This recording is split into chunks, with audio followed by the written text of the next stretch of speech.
하늘빛 향기 시청자 여러분, 또 멀리 선교지에서 주님의 복음을 위해 애쓰시는 우리 선교사님들, 또 선교사님의 가족 여러분, 안녕하셨어요? 강소구입니다. 안녕하세요, 윤유선입니다. 요즘에 흔치 않게 들릴 수 있는 말이 관계, 그죠? 또 회복, 또 소통, 네네. 이런 말이 많이 들리는 걸 보면은 그게 필요하다는 얘기이기도 하고, 그래도 쉽게 좀 잘 안 되는가 봐요, 그죠? 네, 소통 좋은 건 알겠는데 네네. 참 쉽지 않고 말로는 이렇게. 소통이 쉽다고 얘기하지만 네. 실제로 사람과 사람이 만나서 대화를 해보면 소통이 안 되는 경우가 많지 않습니까? 맞아요. 특히나 네. 가까운 관계, 가족 관계, 네네. 아니면 같이 일하는 직장 동료들, 그렇죠. 사이에서 소통이 안 되는 경우가 네네. 많고 그게 더 속상하고 안타까운 일인 것 같아요. 예. 가까운 사람들로 치면은 사랑하는 사람이 제일 가까울 텐데 네. 사랑하는 사람과도 잘 소통이 안 되는 그런 경우를 느꼈을 때가 있었을 텐데 네. 오늘 초대하는 이분의 말씀을 좀 귀담아 들으시면 조금이나마 소통으로 갈 수 있는 길을 찾을 수 있을 것 같습니다. 네, 그랬으면 좋겠는데요. 네. 오늘 한번 열심히 들어볼까요? 먼저 소개 영상 보시고 모시겠습니다.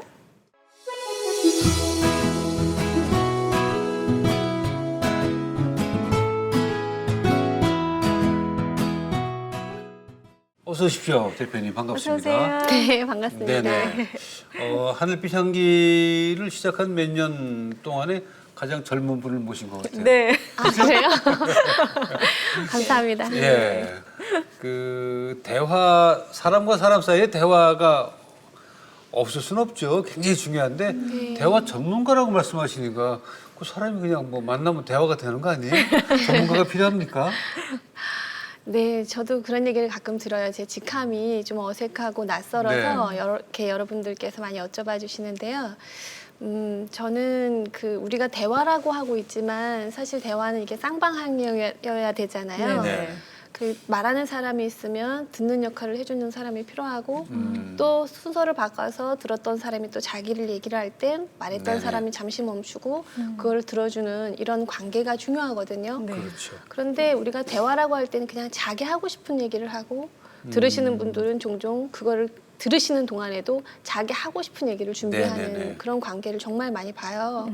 그럴 때 우리 관계가 많이 틀어지기도 하고요. 오해가 생기기도 하고요. 그렇죠. 관계가 단절되기도 하거든요. 네네. 그러니까 그래서- 대화를 한다고 생각하지만 결국엔 네. 자기 주장만 하고 자기 네. 생각이 바뀌지 않으시는 것 그렇죠. 같아요. 네. 주장만. 근데 저는 지금 우리 대표님 말씀하시는 중에 굉장한 키포인트를 얻었는데 듣는 역할을 한다는 거. 네. 역할이 굉장히 중요한 것 같아요. 예. 역할이라는 것은 자기가 순서가 될 때까지 기다려야 돼요. 네. 그죠? 배역을 맡으면 네. 자기 순서가 돼야 나가잖아요. 그렇죠. 그러니까 내가 얘기할 수 있을 찬스, 기회가 올 때까지 기다려야 돼. 우리는 기다리지 못하죠. 네. 그게 인내심인가요? 아니면 왜 그런가요? 자기 하고 싶은 얘기가 너무 많으신 것 같아요. 네. 그런데 이제 우리는 말하는 것도 조금 다르게 말하는 것도 배우실 필요가 있고요. 네. 듣는 거에도 지금 말씀하신 것처럼 듣는 방법이 있어요. 아, 그래요? 그것들을 좀 교육시켜 드리는 일을 돕고 있어요. 우선은 듣는 방법은 그냥 이렇게 뭘까요? 가만히 들으면 되는 거 아닙니까? 네, 우리가 들을 때 이제 제가 종종 물어봐요. 어떻게 들으시는지. 그럼 네. 공감하면서 듣는다고 말씀하시거든요. 음. 그럼 공감할 때 어떤 방식으로 그걸 응대하시는지 물어보면 네. 사실은 그게 공감이 아니라 조언하거나 동정하거나 거기에 맞장구를 치시거나 심지어는 자기 얘기를 하세요. 네 얘기는 어려운 것도 아니야. 내 얘기 네네. 들어볼래? 하면서 자기 얘기로 맞아, 돌아가거나 맞아. 네. 예, 그런데 그런 것들을 하시면서 그것을 공감이라고 생각을 하시는 것 같아요. 네네. 근데 진짜 공감이라는 건 어떤 프로세스에 거쳐서 그걸 좀 연습을 할 수가 있거든요. 네네. 그래서 그걸 좀 도와드리죠. 아, 그렇군요. 네. 아니, 저희들도요, 네. 얘기를 하다 보면 그게 아니고가 제일 많은 것 같아요. 맞아. 상대방 얘기하면 그게 아니고, 네. 근데 그 중에 조금 세련된 분들은 그래, 네 말이 맞아. 근데 예. 그게 좀 뭔가 잘못된 거죠? 네. 접근 방식이? 네. 우리가 누군가 얘기를 들을 때는 몇 가지 프로세스를 좀 거칠 수 있을 것 같아요. 네네. 어떤 첫 번째는 우리가 이제 가까운 특히 관계일수록 그 사람에 대해서 얼마나 아는 것 같은지를 제가 질문을 드려요. 네. 그러면 어떤 분은 전 그 사람은 한 90%는 알아요라고 얘기하시고 그렇죠. 또 어떤 분들은 잘 아는 것 같지만 가끔 볼 땐 정말 내가 이 사람을 알고 있었나 싶을 만큼 낯설 때가 있어요. 그래서 네네. 한 10% 정도요. 이렇게 말씀하시는 분들도 계시거든요. 음.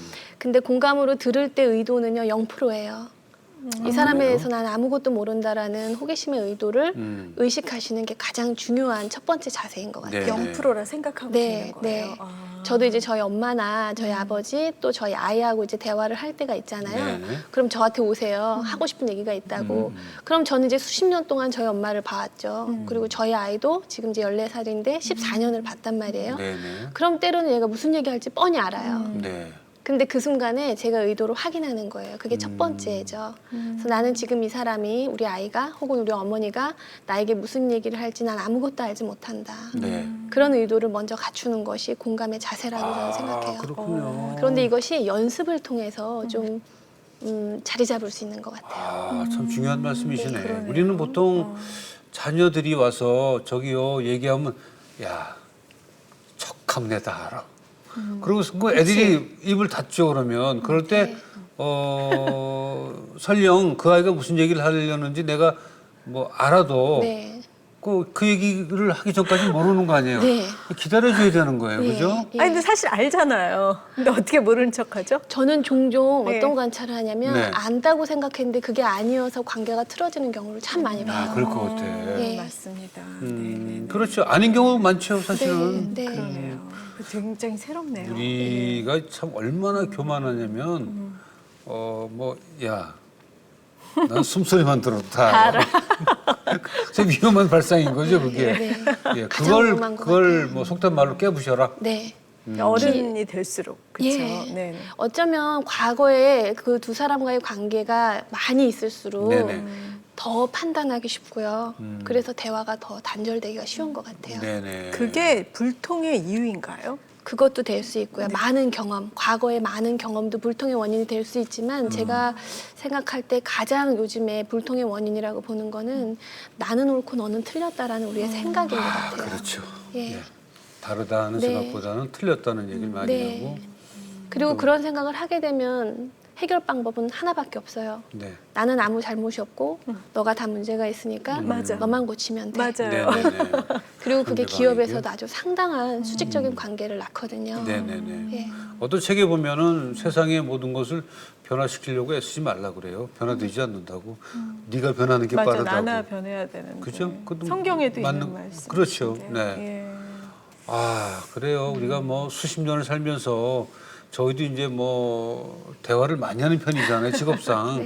그런데 어떨 때는 지금 우리 저 대표님 얘기 듣고 나면 그래, 나는 기본부터 안 돼 있구나 하는 생각을 해요. 그러네요. 상대방이 뭐라고 입을 띄려고 하거나 들어오는 표정만 봐도 네. 다 안다는 생각이 속에 들거든요. 네. 이게 상대방이 그걸 캐치하는 순간에 네. 그분하고는 대화가 단절되는 거죠. 네. 그 한 가지 어떤 예가 있었어요. 네. 한 아이가 지각을 한 거예요. 그래서 이제 학교 갔다 와가지고 엄마는 알았죠. 아침 아이가 늦게 나가는 걸 보고 제가 지각하겠구나라는 거 네네. 엄마들은 다 알잖아요. 그쵸. 근데 아이가 학교 엄마들은 다 끝나고 알지 안 와가지고 되니까요. 네, 그러니까 다 안다고 우리가 생각을 하는 그렇죠. 거죠. 예, 예. 학교 갔다 오자마자 아이가 이렇게 얘기한 거예요. 엄마 나 학교에서 선생님이 지각했다고 밖에 나가서 서 있으라 그랬어. 네. 라고 얘기를 한 거예요. 근데 이제 공감을 시작하는 엄마가 만약에 호기심의 자세로 이 아이가 하는 얘기를 처음 듣는 마음으로 들었다면 어떤 반응이 나오냐면 그랬어? 왜 모르잖아요. 네네. 그러니까 그랬어? 선생님이 너 지각했다고 밖에 나가 서 있으라고 하셨어? 거기까지만 가요. 아이가 간 거기 그 지점까지만. 네네. 저는 이게 공감이 아주 중요한 요소라고 생각하거든요. 그런데 대부분은 저를 포함한 많은 엄마들은 네. 이렇게 얘기를 하죠. 알잖아요, 뻔하게. 내가 너 그럴 줄 알았어. 네, 그러고 이제 한 발 더 나가세요. 네. 따라가는 게 아니라 이끌어 가시죠. 너 내일은 7시에 일어나. 엄마 뭐라 그랬어? 엄마 말 잘 들으라 그랬지. 맞아. 네네네. 해답까지 엄마가 다 주시는 거예요. 아. 그것은 공감이 아니죠. 그럼 어떻게 해야 될까요? 자, 지금 그 예를 들은 예. 그 사안을 놓고 네. 자녀가 이렇게 왔어요. 네. 그 얘기를 합니다. 네. 그 부모의 입장에서 네. 어떤 자세를 취해야 될까요? 아까 첫 번째는 아이가 엄마 할 얘기가 있다고 올 때 내가 이 아이에 대해서 아무것도 모른다. 이 아이가 늦게 나간 그 사실도 자기가 내려놓으시는 거예요. 이 아이가 어떤 얘기로 나에게 선물을 줄까 기대하는 마음으로 같이 하시는 네네. 거예요. 무슨 얘기 네, 오늘 네. 이게 묻는 거죠? 네, 그랬더니 무슨 이제 얘기인데? 아이가 지각했더니 선생님이 나가 있으라고 했어. 라고 말을 했어요. 그럼 두 번째는 그 아이의 말을 엄마가 이해했다는 것을 반영해 주시는 거예요. 어떻게 해요? 아, 너 늦게 들어갔다고 선생님이 복도에 나가 있으라고 하셨어? 확인한 그렇구나. 거죠. 그럼 이제 네네. 아이는 엄마가 내 말을 잘 알아들었다는 걸 네네네. 인지하겠죠. 그러면 이제 엄마는 그 다음에 세 번째로 이 아이가 어떤 감정을 지금 가지고 있는지를 추측해 주시는 거예요. 그래서 좀 속상하고 네네. 서운해? 선생님한테? 그런 말. 예. 네. 그럼 아이는 너무너무 서운해 라고 얘기를 하겠죠. 그런데 서운한 감정 뒤에는요. 가장 중요한 우리의 어떤 욕구가 숨어져 있어요. 아, 뭘까요? 그 욕구가 우리의 감정을 불러일으키는 거죠. 아이가 서운한 원인은 이 네 번째 아이의 욕구에 있는데요. 이때 엄마는 정확하게 알 수가 없어요. 네네. 왜냐하면 그 욕구가 뭔지는 이 아이만 알 수 있어요. 그러나 엄마가 추측은 할 수 있죠. 너가 좀 늦더라도 선생님께서 괜찮다고 얘기해 주시고 이해해 주셨으면 했어? 이 아이가 원했던 건 용서, 이해 이런 게 중요했겠죠. 왜 친구들 앞에서 좀 창피했니? 네가 좀 존중받길 원했니? 이 아이는 존중이라는 욕구도 있었겠죠. 그럼 아이는 그랬으면 좋겠어. 그런데 선생님은 나한테 나가 있으라 그랬어. 예. 그럼 엄마는 마지막으로 물어볼 수 있어요. 네. 너 내일은 일찍 일어나가 아니라 그럼 내일부터는 어떤 부탁을 좀 하면 좋을까? 너도 편안하게 학교에 갈 수 있고 선생님한테도 어떤 부탁을 하면 좀 도움이 될까? 그럼 아이는 선생님한테도 부탁을 할 수 있고요. 아니면 혹은 내일은 좀 일찍 갈래라고 얘기할 수도 있죠. 네네. 답을 주지 않아도 아이가 공감을 통해서 자기가 무엇을 원했고 앞으로 어떻게 하면 되는지를 좀 찾아갈 수 있는 것 같아요. 네. 근데 이번에 쓰신 책을 보니까 사랑하면 통한다. 네. 어떤 얘기가 하고 싶으셨습니까? 책을 통해서? 저는 사랑하면 통한다라는 그 제목의 이 사랑하면이라는 거는요. 네. 자기에 대한 사랑을 회복하는 게 우선시 돼야 된다고 생각을 했어요. 저 같은 경우에도 제가 어려서 제 자신이 사랑받을 가치가 있는 사람이라는 걸 알질 못했어요. 예. 그러니까 누군가를 믿을 수가 없는 거예요. 커서도. 그러니까 그 사람이 저를 위해서 해주는 행동이나 말도 제 마음에 별로 와닿지가 않고 저렇게 말하고 나서 나한테 뭘 원하는 걸까 이렇게 계산하게 되더라고요. 네네네. 그리고 제가 커서 사회에 나와서 사람들을 많이 보니까 네. 그렇게 생각하고 사는 사람들이 비단 저만의 문제가 아닌 거예요. 맞아요. 예. 그래서 내가 경험했었던 작지만 나만의 경험일 수 있지만 이 경험을 좀 담아서 나에 대한 사랑을 회복하고 다른 사람을 수용한다는 게 어떤 건지 그래서야 우리가 좀 대화가 되는 거였는데 네네. 이걸 좀 알리고 싶다라는 마음이 좀 들었어요. 네네. 그래서 이제 이 책을 쓰게 됐죠. 아, 그렇군요. 대화를 하려면 대화를 하게 할 수 있는 그 상대방에 대해서 마음을 열어야 되죠. 그렇죠. 네. 그 어떤 어렸을 때 네네. 사랑받지 못했다고 말씀하셨나요? 네. 전혀 안 그러셨을 아. 것 같은데. 근데 지금 생각해 보면 그것은 사랑을 받지 못했던 건 아니었던 것 같아요. 네네. 그러나 그 사랑과 폭력이 섞여 있게 되면 우리는 폭력에 대한 기억이 워낙에 크기 때문에 사랑은 잘 기억하지 못하는 것 같아요. 그쵸. 저도 어렸을 때 그랬고요. 근데 그 어린 시절의 이야기는 어떤 거였냐면 저 같은 경우에는 이제 저희 부모님이 어릴 때 헤어지셨거든요. 네. 그때가 나이가 제가 8살이었던 걸로 기억이 돼요. 그리고 아버지가 새어머니하고 재혼하시기 전까지 몇 년을 같이 이제 아버지하고만 살았고요. 그리고 새어머니하고 재혼하시고 지금까지 쭉 사시는데 그 초등학교 시절 동안 아버지에게 좀 많이 맞았어요. 그리고 그 맞는 동안 신체적인 아픔도 컸지만 네. 지금 돌이켜보면 정신적인 고통이 참 컸던 것 같아요. 네. 아이들을 보면 아이들은 그 가정 내에서 정서적인 안전이나 돌봄, 그 우리가 흔히 애착 관계라 그러잖아요. 그런 게 형성이 될 때 부모님에 대한 신뢰가 생기고 그런 신뢰가 세상에 대한 신뢰로 이어지거든요. 그렇죠. 네, 네. 그러니까 어린 시절에 그런 거를 경험하지 못한 사람들은 커서도 대인 관계에서의 신뢰를 경험하기가 참 힘들더라고요. 네네. 그래서 그런 목적으로 저는 이제 거기에 고백을 했죠. 제가 아팠던 것들, 그리고 커서도 수치스럽게 생각해서 말하지 못했던 것들. 근데 부모님이 이 책을 낸다고 하실 때 좀 불편해하진 않으셨나요? 네, 그러셨을 수도 있어요. 아주 자세한 거는 책이 나오기 전까지 잘 모르셨어요. 책을 보시고는 많이 힘들어하시고 우셨어요. 그럴 거예요. 네, 많이 우셨고 저희 아버지는 이제 우시면서 전화도 오셨고요. 음. 그리고 저희 어머니는 문득문득 이렇게 힘들게 컸는지 몰랐다고 이제 떨어져 살았었으니까 그래서 어머니도 많이 우시기도 하셨죠. 네. 그런데 한 가지 하나님께 정말 감사드리는 거는 이 책을 쓰고 나서 저희 가족이 처음으로 우리가 얼마나 아팠는지 그리고 부모님은 얼마나 힘드셨는지 이해하게 됐다는 거예요. 네네. 맞아요. 그게 정말 은혜로웠었어요. 고백하는 과정이 정말 꼭 필요합니다. 네네. 이 안에 아주 깊은 데 숨겨져 있는 감정을 꺼내놓지 않고서는 네. 영원히 그 뭐라 그럴까요? 그 진정한 고백, 진정한 소통은 사실 어려워요. 예. 근데 그런 계기를 주시는 바람에 아버님도 그 폭력에 대한 것이 지금 딸의 책에서 보면 부끄러운 일이지만 이게 얼마나 잘못됐고 네. 그런 딸에게 사과할 수 있는 네. 계기가 예. 된 거 아니겠어요? 예. 그리고 저 또한 굉장히 중요한 거를 하나 발견했는데 제가 이 책을 쓰면서 이게 우리가 치유의 하나의 방법 중에 글쓰기도 있다고 얘기를 하거든요. 네네. 그 글을 이렇게 쭉 쓰면서 하루는 저희 아버지께서 저를 돈이 없어졌다는 이유로 10,000원이 없어지셨다고 그랬어요. 근데 저한테 가져갔냐고 물어보셨고 저희 아버지는 돈을 꼼꼼하게 세놓으시는 분이었거든요. 무서워서 그걸 어떻게 가져가겠어요. 그래서 아니라고 말씀을 드렸는데 그날 그 연탄집게로 많이 맞았어요. 어머나. 예. 그날 밤에 저를 이렇게 아픈 데를 이렇게 만져주셨어요. 근데 제가 잠이 들었지만 그 손길 때문에 깼어요. 깼는데 제가 이제 잠이 든 척을 했어요. 그러는데 그 순간이었는데 어렸을 때였지만 제가 알았어요. 아버지께서 그게 진심이라는 걸. 근데 그리고 나서는 제가 그거를 까먹었죠. 그리고 그 다음날 저희 아버지께서 괜찮은지를 물어보셨거든요. 괜찮다고 얘기를 했는데 네. 이제 막 목이 메는 거예요. 그리고 이제 그 상처가 한 수십 년을 가더라고요. 그렇죠. 예, 그런데 수십 년이 지나서 지금 돌이켜보면 아버지한테 맞으면서 되게 속상했었던 기억도 있지만 아버지가 저를 만져주셨을 때 그게 진짜 사랑이었다는 걸 이제는 좀 아는 거죠. 저희 아버지도 사랑하는 딸을 그렇게 때렸을 때는 얼마나 네. 괴로우셨을까.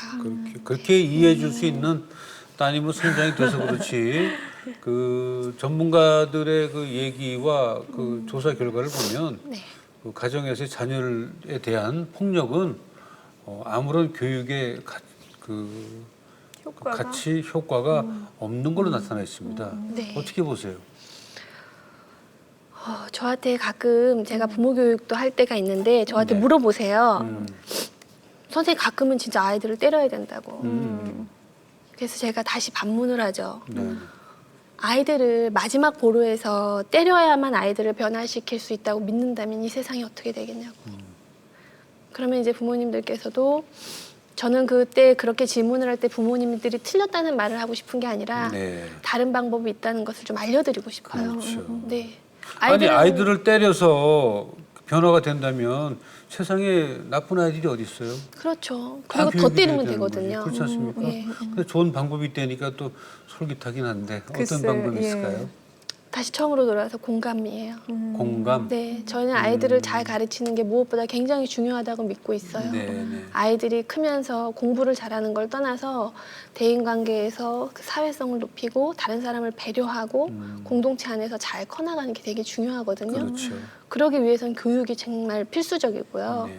그런데 우리가 어떤 교육을 하기 전에 그 아이가 하는 그 내 마음에 들지 않는 그 행위를 볼 때 그렇죠. 예. 그 마음을 좀 공감해 줬으면 좋겠어요. 아이의 행동에 네, 네. 그건 또 어른의 입장에서 또 쉬운 건 아니군요. 네. 그러네요. 그렇지만 어렵지도 않아요. 저희 집이 12층인데요. 네.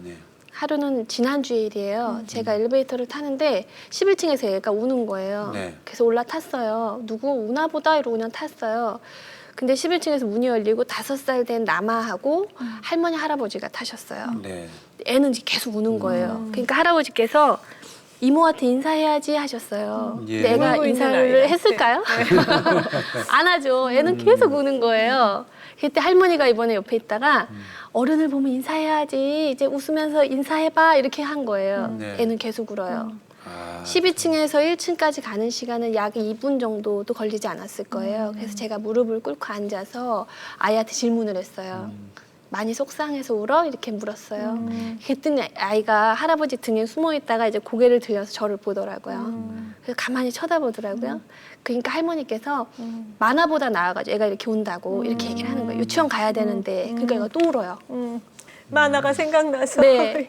그래서 제가 아이한테 물어봤어요. 아, 너 만화 보고 싶은데 지금 유치원 가야 되니까 속상했구나. 네가 원하는 대로 하고 싶었는데 그때 아이가 고개를 끄덕거리더라고요. 근데 눈물을 그쳤어요. 네네. 그래서 제가 아이한테 두 번째 질문했는데 그럼 네가 좋아하는 만화는 언제 볼 수 있어? 그렇게 물었어요. 그때 아이가 유치원 갔다 오면 볼 수 있어 그러더라고요.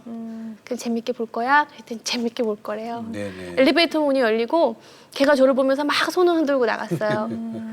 그래서 하는 사람의 고통이 희망으로 전환되는 가정은 사실 마음이 있으면 그렇게 어려운 가정은 아니거든요. 그렇죠. 그러네요. 아무렇지 않은 척 밝게 지냈지만 제 마음속엔 상처받은 아이가 울고 있었습니다.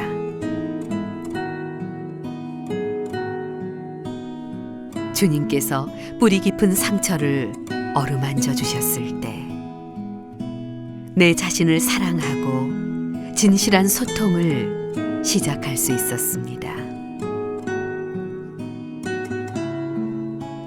상처받은 사람에서 상처를 치유하는 사람으로 사회 곳곳에서 대화를 통해 진정한 회복이 일어나기를 소원합니다.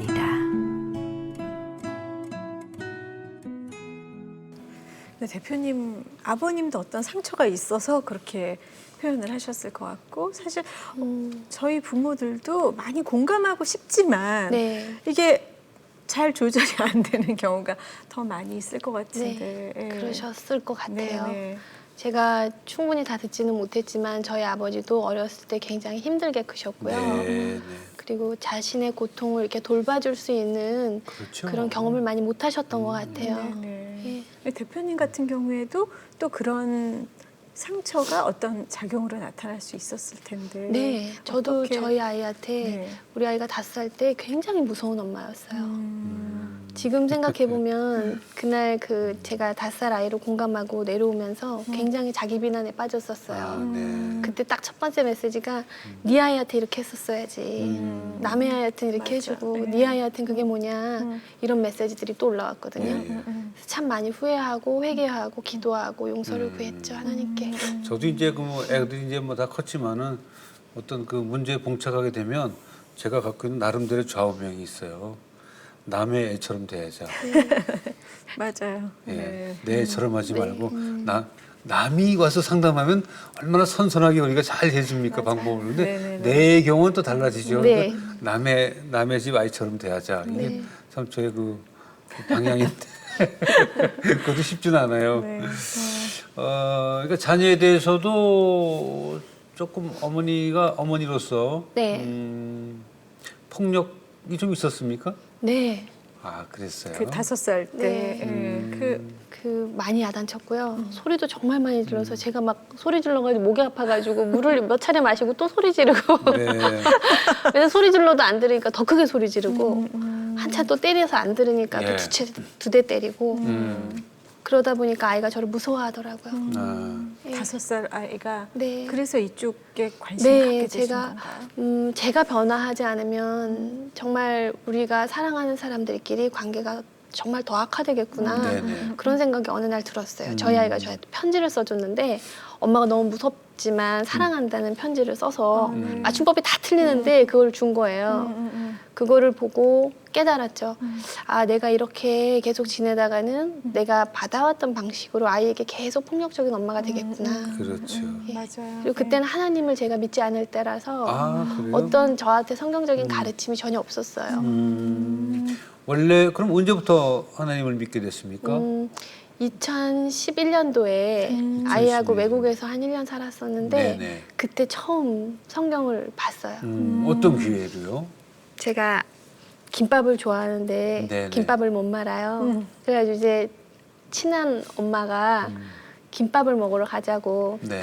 그래가지고 김밥을 먹으러 갔는데 그날이 그 구역 식구들 가정 예배였던 거예요. 네. 그래가지고 저희 그 구역의 권사님께서 성경 공부를 가르쳐 주시는 거예요. 네. 근데 저는 기독교인을 별로 좋아하지 않았었어요. 아, 예. 그래서 막 그 엄마를 째려봤죠. 날 여기 왜 데리고 왔냐고. 그때 모른 척 하더라고요. 근데 그때 성경 구절이 제 마음에 쏙 들어왔어요. 어떤 그 것을 성경이 지금 보니까 그게 바울이었던 것 같아요. 그 옥에 gat혀 있었던 예. 제자, 예수님의 제자를 그 다음 날 그 하나님께서 사자를 보내셔서 구해내시고 옥의 문을 다 잠가 놓으시고 네. 없어진 거예요. 그 네, 제자가. 맞아요. 그랬더니 다음 날 제사장이 어디 갔냐 했더니 신기하게 또 없어졌다. 그 모든 게 그대로인데 근데 저는 거기서 저한테 남아있는 하나님의 그 잔상은 무섭고 이렇게 처단하시고 엄격하시고 이런 하나님일 거라는 막연한 생각이 있었던 것 같아요. 네. 근데 어느 누구도 해치지 않으시고 싹 데려가신 그 사랑의 모습이 하나님.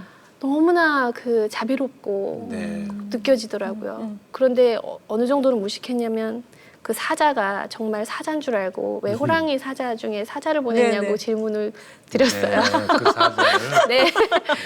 그래야 이제 그게 이제 메신저라는 걸 알고 네. 그분께 성경 공부를 배우기 시작했죠. 네네. 네. 그러면 2011년이면 뭐 몇 년 안 되셨네요. 네, 이제 5년째요. 그러셨구나. 어릴 적에 주일학교 나가거나 그랬던 적도 없고요. 없었어요. 아, 저는 오히려 그러셨구나. 불교 대학을 나갔었어요. 그렇습니까? 불교 대학을. 네네. 그러면 이제 돌아와서 그럼 그때부터 해서 변화되셔가지고 네. 한국에 돌아와서 공황 장애를 심하게 앓으셨다고 들었는데요. 네. 저는 이제 한국에 돌아올 때 1년을 살다 돌아올 때 모든 게 준비됐다고 생각했어요. 이제부터 나는 그 강사로서도 역량을 마음껏 펼칠 거고 하나님이 내 편에 서 계시고 이제 더 이상 두려울 것도 없다. 그랬는데 아이하고 몇 년 전에 영화를 보다가 그 영화가 하정우 씨가 나오는 더 테러 라이브였었거든요. 그거를 보는 도중에 그 영화가 굉장히 긴장감이 있잖아요. 근데 제가 예전에 어렸을 때부터 있었던 증상이었는데 공황장애가 다시 온 거예요. 네. 그런데 저는 그 무렵에 정신과에서 교육팀장으로 있었어요. 네. 그러면서 많은 공황장애 환자들, 우울증 환자들을 대상으로 교육을 할 때였어요. 네. 그러니까 저는 공황장애 환자들의 모든 증상을 너무 잘 알게 된 거예요. 아는 게 병이라고 모든 그 증상들이 저한테 올 것 같은 불안증이 동시에 오기 시작했어요. 영화를 보면서. 네. 네네네. 그리고 옆에는 아이가 있었고 네. 아이를 데리고 집까지는 어떻게 와야 되니까 겨우겨우 왔어요. 그 후로 한 40일을 아무것도 하지 못했어요. 일도 못 나가시고요. 일도 못했고요. 잘 걷지도 못했어요. 네네. 그리고 밥도 못 먹었고 잠도 못 잤고 운전도 못했고 엘리베이터도 못 탔고요. 그래요. 예, 뭐 대인관계 공포서부터 시작해서 폐쇄 공포, 광장 공포가 다 같이 오더라고요. 그리고 극도의 우울증과 자살에 대한 강한 그 충동이 제 안에서 막 올라왔어요. 하나님을 만났음에도 불구하고. 네. 네네. 어떤 증세가 옵니까? 공황장애에 대해서? 죽을 것 같은 공포가 와요. 그래서 공포가 네, 내가 이러다 미쳐서 죽겠구나라는 극도의 불안감이 찾아오죠. 아이도 있는데. 네. 그리고 공황장애를 겪으시는 분들이 공통적인 증상이에요. 네. 예. 그리고 지금 제가 기업 교육을 하면서 공황장애 있으신 분들을 덜어덜어 봬요. 그러면 제가 이제 도움을 드릴 때 제 경험도 나누죠. 하나님이 제 경험을 그렇게 소중하게 써주시는 것 같아요. 네네. 근데 제가 40일 동안 공황장애를 경험하면서 그때 정말 하나님을 만났던 것 같아요. 그래서 어떻게 그 40일 동안 치유되는 얘기를 좀 해주세요. 아, 정말 죽겠더라고요. 뭐를 해도 안 되겠고 저는 명상도 틈틈이 했었고 그리고 비폭력 대화라는 공부를 하면서 제 자신을 많이 치유했다고 믿었는데 네. 어떤 것도 되지 않는 거예요.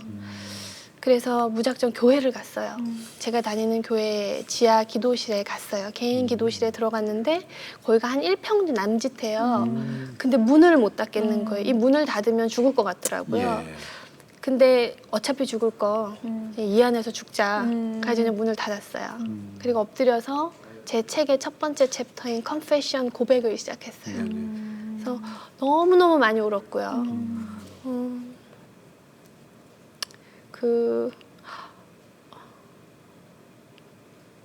차라리 나를 데려가셨으면 하더라고요.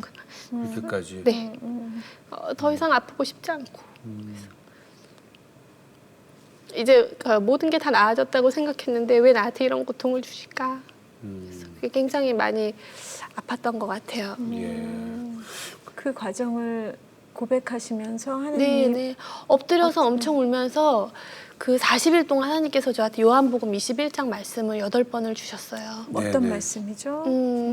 베드로가 예수님이 이제 떠나시고 베드로가 이제 쓸쓸하게 낚시를 하러 네네. 이제 어부에 돌아가서 물을 이제 계속 하루 종일 고기를 잡잖아요.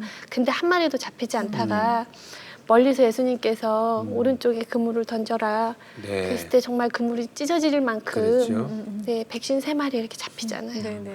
그래서 멀리서 베드로가 보면서 그게 예수님이다 이렇게 해서 막 예수님을 반겼던 그 구절 8번을 주셨어요. 이게 꿈으로도. 네, 꿈으로도 기도했군요. 주셨고 네네. 교회 설교로도 주시고 개인 기도를 할 때에도 그 말씀을 계속 들려주셨고요. 그래요. 예. 또 관심 있는 게 아동 인권에 대해서도 관심을 네. 갖고 계시는데 네.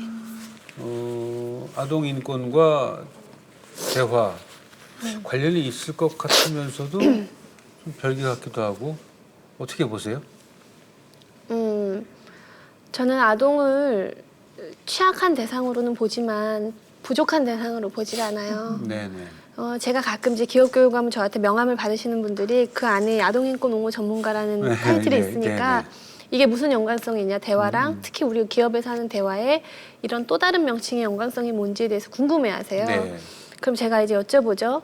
아이와 부모와의 관계는 힘이 있잖아요. 그리고 기업에서도 힘이 있죠. 근데 그 힘은 굉장히 수직적이거든요. 그렇죠. 네. 근데 아동을 온전하게 대할 수 있는 사람은 아동과 아주 수평적인 대화를 할 수 있는 사람이라고 생각해요. 네네. 그래서 저는 가정 내에서 아이하고 수평적인 대화를 하실 수 있는 분은 기업에서 아주 훌륭한 리더가 된다고 생각해요. 그럼 그분들이 모두 동의하세요. 그래서 아이를 공감하는 자세처럼 기업의 리더들이 사원들을 공감할 수 있다면 네. 그것은 정말 인권적인 대화죠. 아동 그렇죠. 인권, 네, 아동 인권이라는 건 아이들의 발달권, 생명권, 참여권 이런 것들을 우리가 좀 잘 지켜주는 건데 네네. 참여권 같은 경우에 의사소통이 포함되잖아요. 물론이죠. 네네. 네, 네네. 그때 아이를 정말 존중해 줄 수 있는 방법들. 예예. 그게 저는 공감이라고 생각하고 그게 아동 인권이라고 저는 맞습니다. 생각을 해요. 아동 인권에 그 아동들 그 집회 자유도 있습니다. 네. 어른들이 모르는데 네. 네, 집회를 통해서 아이들의 의견을 낼 수 있는 권리도 있습니다. 네. 그러니까 어른들이 좀 아셔야 돼요. 네, 네. 안 믿어지세요?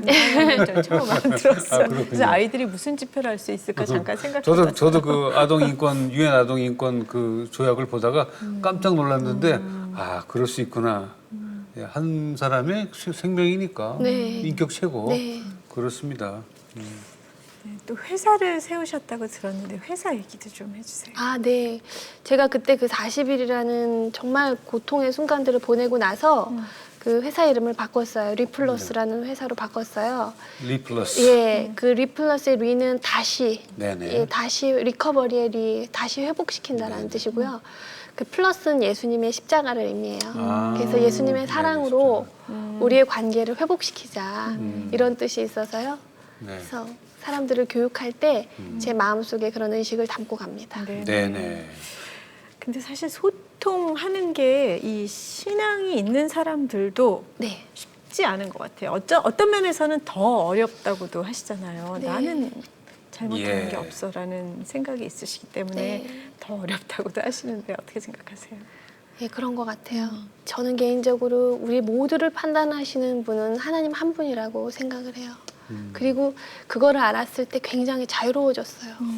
네. 그 제가 누군가를 판단할 때 제일 괴로운 게 용서해야 되는 대상이 있는 거였거든요. 네. 미운데 용서를 해야 되는 거예요. 네네. 근데 그게 너무 어려웠는데 하나님께서 판단하실 거라는 믿음이 제 안에 깊이 자리 잡으니까 제가 그분을 판단하지 않아도 되더라고요. 아 좋습니다. 그리고 맞습니다. 나서 저한테 왔던 어떤 변화는 제가 그분을 위해서 진짜 기도를 하게 됐어요. 그분께서도 예수님의 지으심대로 형상대로 살아가시기를 기도하는 마음이 생기더라고요. 그래서 저는 어려울 수도 있지만 훨씬 쉬울 수 있다고 생각해요. 네네. 네. 그러네요. 살아가면서 사실은 그렇게 용서하지 못할 사람 만날 수 있죠. 사람이 네. 그게 마음으로 이렇게 막 뭐 마음이 강팍해지면서 근데 그런 판단은 내가 하는 게 아니고 네. 하나님이 하실 것이고 네. 예수님이 하시다 생각하면 네. 마음 편해지는데 네. 사실은 용서라는 게 용서하기 어려운 사람을 용서하는 게 용서죠. 그렇지 않습니까? 네. 그러면 이제 그 회사도 그렇고 책도 그렇고 앞으로 또 어떤 그 활동을 더 하고 싶으세요? 저는 기업 교육을 지금 하고 있는데 그 네. 기업 교육을 할 때 제 마음은 거기에는 많은 분들이 부모세요. 아, 네. 네, 혹은 또 잠재 부모세요.